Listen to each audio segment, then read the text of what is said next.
Hundreds of volunteers have been cleaning up Britain's beaches over the last few days, and this afternoon they've been targeting a stretch of the Sussex coastline. The pressure group Surfers Against Sewage say too much untreated sewage is being pumped into the sea and ending up on the beach in Brighton. Well, Nicola Hazler joins us live now from there. They've been picking up litter. Question is, how much have they got? Well, Jeff, this is the final one in 6 beaches that the volunteers have been cleaning up and down the country from Cornwall to Cleveland. In last year's similar operation, they managed to collect a total of just over 1 tonne of rubbish. Today here up and down Brighton Beach, they've managed to pick up 80 kilos of rubbish, which means that they've doubled last year's total, collecting 2 tonnes of rubbish. Preparing for Operation Cleanup.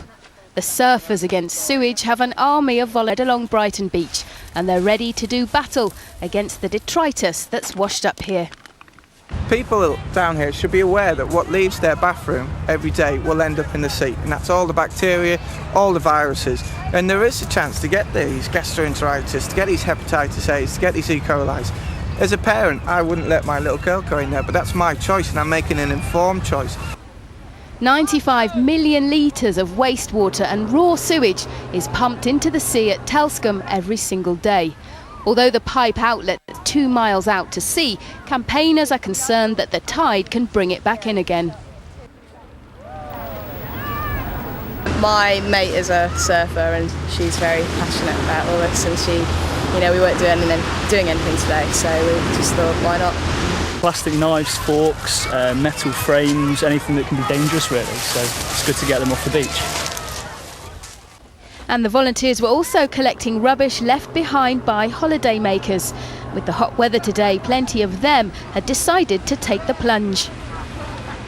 I think that the water is tested, and there would be clear sort of warnings that the quality of the water wouldn't be safe. Sometimes I just think, people get overly concerned. The delayed sewage treatment plant now being built in Peacehaven will mean that at least the minimum EU regulations for water quality will be met.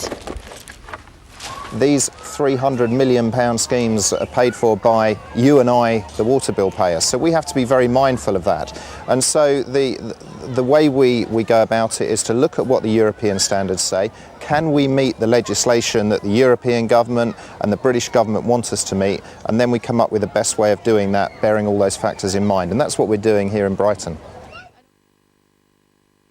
Who've been collecting the rubbish here today say that just meeting the minimum EU regulations isn't enough. They want the sewage to be fully treated before it gets pumped out into the sea, and that will mean that for these guys there'll be many more hours of collecting rubbish still to come.